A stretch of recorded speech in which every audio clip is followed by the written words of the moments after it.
The Timeshift.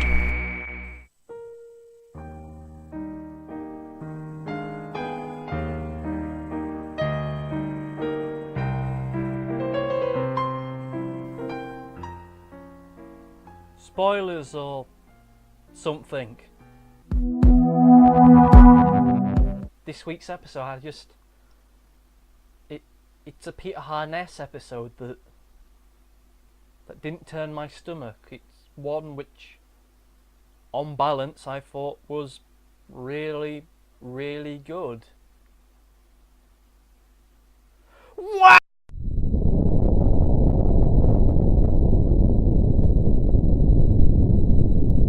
I mean, what the hell's just happened? I mean, my God, what the bloody hell is going on here? Did I just wandering for some kind of alternate universe or something? This is an episode written by Peter Harness, the guy who gave us Kill the Moon, an episode which I found to be so personally aggravating that I came within a cat's whisker of giving up watching Doctor Who for good. He's a guy that gave us ISIS-inspired Zygons, for Christ's sake. And somehow this guy gives us this week's episode, The Pyramid at the End of the World, and my God, it's actually good. Somehow it's good.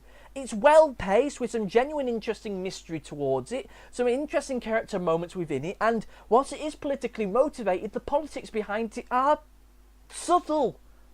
My God, I can't comprehend this. How's this happened? I'm sorry, I need to have a lie down. Okay, so I apologise for the screamy, shouty start to this week's episode of The Timeshift. I don't typically do that kind of thing. Of course, there are some times where I just get so angry that I almost have to, but it's never anything planned or scripted or anything like that. I try to avoid the screamy, shouty YouTube thing because I don't particularly like it, and I find that it doesn't really encourage debate and discussion with you yourself, the viewer. Of course, if you have anything you want to raise with this week's episode of Doctor Who or The Timeshift itself, by all means leave me a comment in whichever website you're watching this on. As for this week's episode of Doctor Who, it is one which I found to be genuinely staggering in some certain degrees. Whilst it does have its flaws within it, some problems which did, at various points, have me shouting at the screen kind of in awe at just how dumb they kind of were, this is an episode which I did find to be genuinely enjoyable.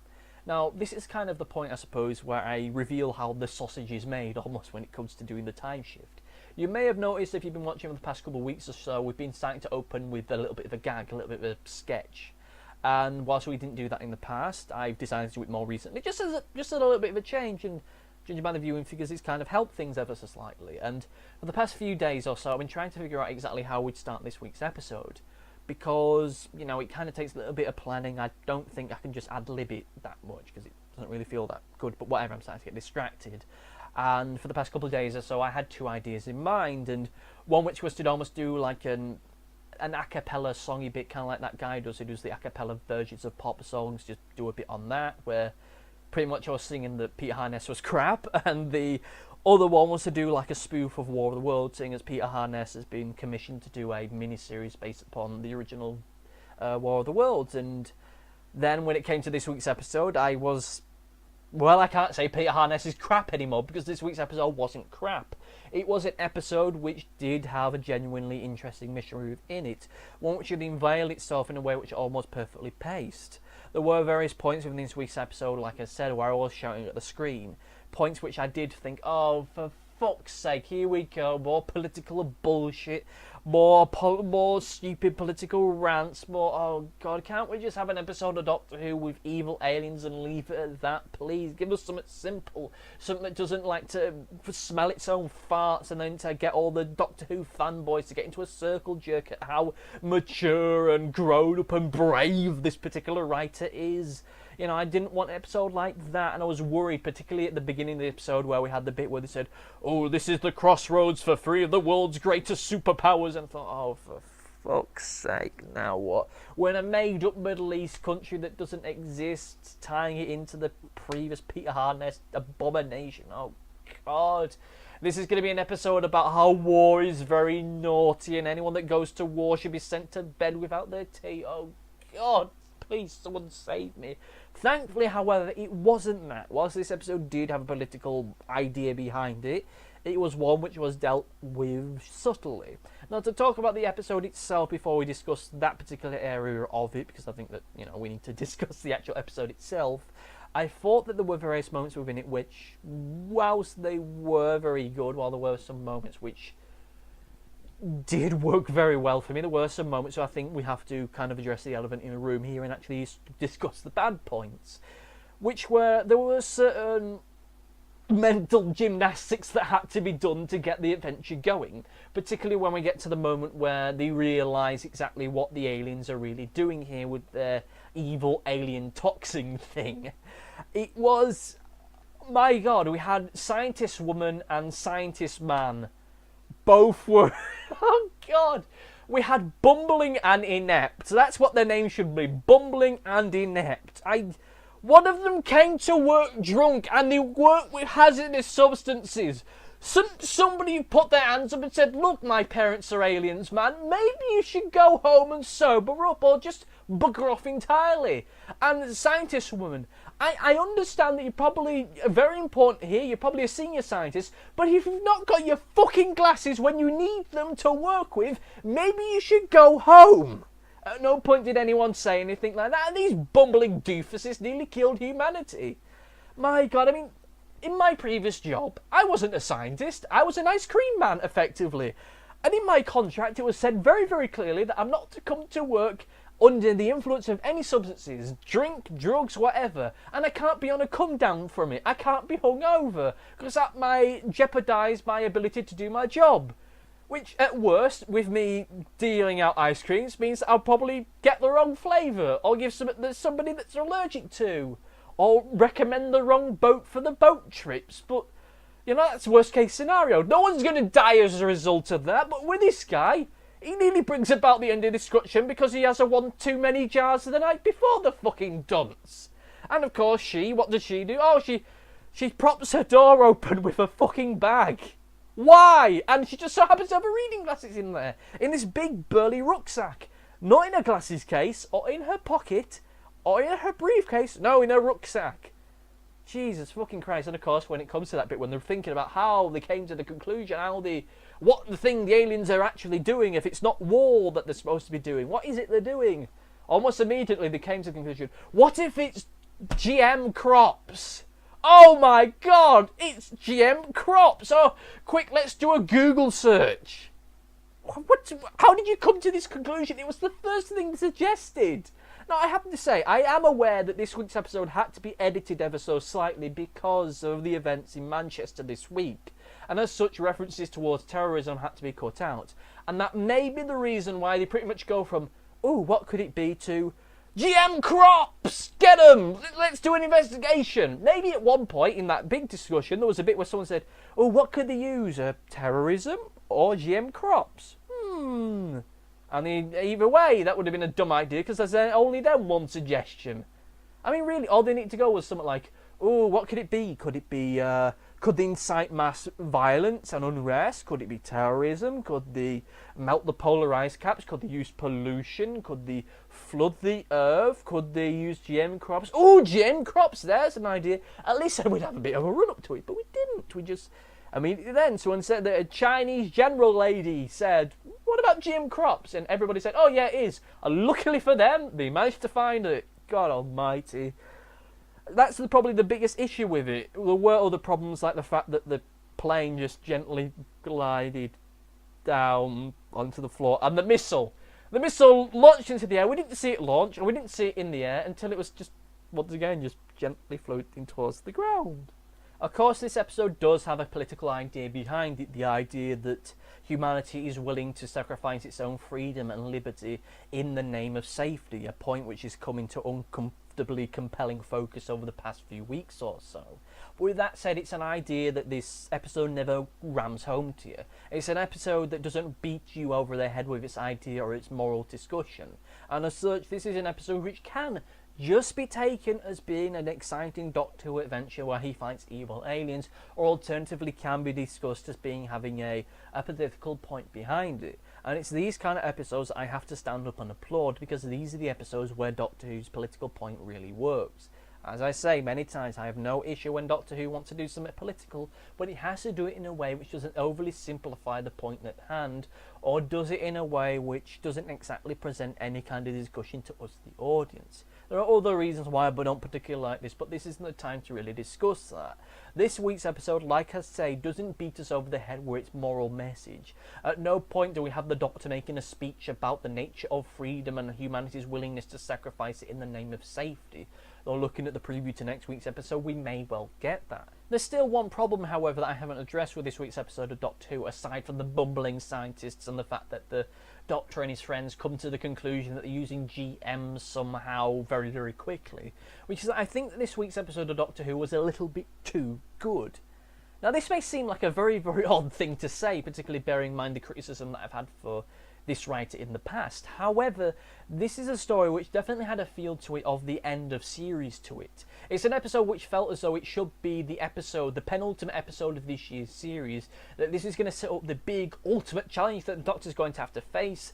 The big mystery is going to be revealed, that everything we had teased up to us until this point is going to be tied up into this big thematic bow. We're going to watch it, we're going to either enjoy or hate the final episode of the series, and then we're going to go on with the rest of our lives. However, it isn't. This is like the 8th or maybe 9th episode of this year's series. And so everything after this point, after this little 3-part storyline has been wrapped up, may well end up being a bit of a disappointment, given just how good this has been thus far. That after this particular storyline has been concluded, then what do we have? Where would we go from here? Anything after this point has to be as good, has to be as interesting and as stimulating, which I don't think it's going to end up being. I may be wrong, but we'll soon find out. Next week's episode does feel as though it's going to be a little bit more obvious and a little more blatant as to what it's trying to say politically. We'll soon cross that bridge when we come to it, but of course, as I realise I'm short of time right now and I can hear thunder and lightning in the background, let us now move on to the performance section. In terms of performances, the key cast, as always, great, fantastic, good. Peter Capaldi, great. Pearl Mackie, great. Matt Lucas, great. All good. In terms of the additional cast, no. Particularly the scientists, no. I think one of them is a Paralympian, and it comes across that she is an athlete first and not an actor. Of course, maybe I'm being a bit harsh there. She wasn't terrible by any stretch of means of the imagination. Maybe if she'd been used a little bit more, she might have been interesting. But she's just there. She's just there to bumble her way into nearly destroying the world. My Parents Are Aliens guy was there. He was drunk acting, which more often than not isn't that good. But, you know, they weren't really meant to be anything more than just cannon fodder at the end of the day. They're the ones that was going to accidentally ruin humanity, and then the Doctor was going to have to sort it out. Granted, only one of them ended up turning into bad CGI, but, you know, whatever, that was pretty much what they were there for. We're never going to see these characters ever again in Doctor Who, so I think that getting hung up... Was that thunder? Anyway, getting hung up about them I don't think was really something we should particularly worry about. Though with that said, every single scene with them felt very laboured. It felt as though the show itself was trying desperately to raise the stakes a little bit more. We got one scientist who can't see properly because they've broken their glasses. But that's okay, because they've got a colleague, right? Wrong! Because this guy has been drinking. He's had a few jars the night before. Ooh! And they're working with dangerous chemicals. Oh dear, what could possibly happen here? Oh dear, he's starting to see things. His vision is getting very weird. What's going to happen now? Oh, he's pressed the button that's done the thing, and now the plants are dying, and somehow this has created an evil, misty thing. Oh, it's the aliens and their influence. They're doing things. How evil of them. Oh, God almighty. I know that it's supposed to be the aliens themselves interfering with them, having influences on them, but Jesus titty fucking Christ. Did we really need all this? I know we needed some kind of ticking clock element. I know that we needed it to not just be a what is bad kind of thing, but still, did it really need to be done in such a clumsy way? I don't know. But anyway, let us go to the overview. As the rain is starting to fall, the thunder's getting closer, and my time is rapidly running out. Okay, so the overview, what I thought of the episode as a whole, and if you cannot guessed it by now, I did enjoy this week's episode. It is one which was a definite surprise for me. It is one which it did have its problems here and there, while certain special effects looked wonky, while certain performances weren't up to snuff, and whilst it did feel as though there was a certain degree of artificial stakes rising, it was still an episode which I did find to be very well written at the end of the day. Or an episode which, whilst it did have a political slant towards it, it was one of those where you could take it or leave it.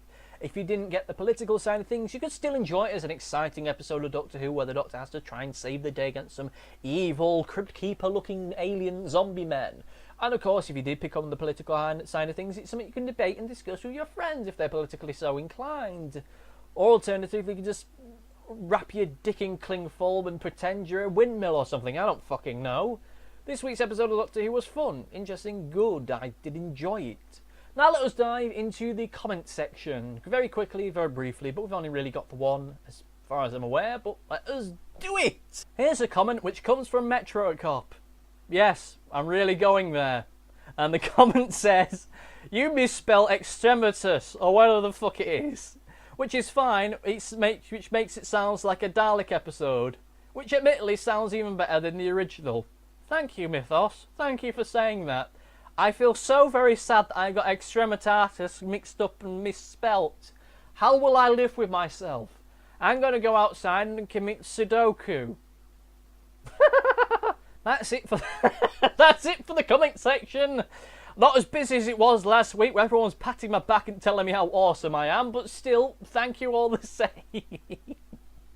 If you yourself have any comments about this week's episode of Doctor Who or the Timeshift itself, by all means leave me a comment on whatever website you're watching this on. Provided, of course, I posted it. If someone else posted it, I'm not going to be able to bloody read it. So, you know, do whatever you want. Do whatever the fuck you want. I don't care anymore. It's very, very hot. I'm hungry and I'm tired. I want to go home. I'm already home, so that solved that problem. Oh, God. Next week's episode of Doctor Who... The Doctor's a Nazi or something. I don't fucking know. It looks like it's going to be a pain in my arsehole. If this is the episode where it's subtle and well crafted with its political wanglings, next week it's going to bollocks it all up. But I'm sure the Doctor Who fanboys with their stupid memorabilia will find it fucking amazing. Yeah, that's right, ladies and gentlemen. Grab your replica sonic screwdrivers and all get round for the circle jerk, as we all tell next week's writer they're very, very brave for paying lip service to some kind of laboured political point. Because that's modern Doctor Who for you. God almighty. I'll say this much for this week's episode before we wrap up. It did feel like almost like an inversion of the political Doctor Who story that we've had of late. That this should have been an episode which said, war is bad! And then it'd have bad things happen to soldiers and whatnot, but it didn't. We had the bit where everyone tried to blow them up, and then we tried to give peace a chance, and that blew up in her face. So, nice little twist there, but whatever. Like this video, or whoever, I don't know. I'm hungry now, I'm gonna get something to eat, so thank you, goodbye. Oh shit.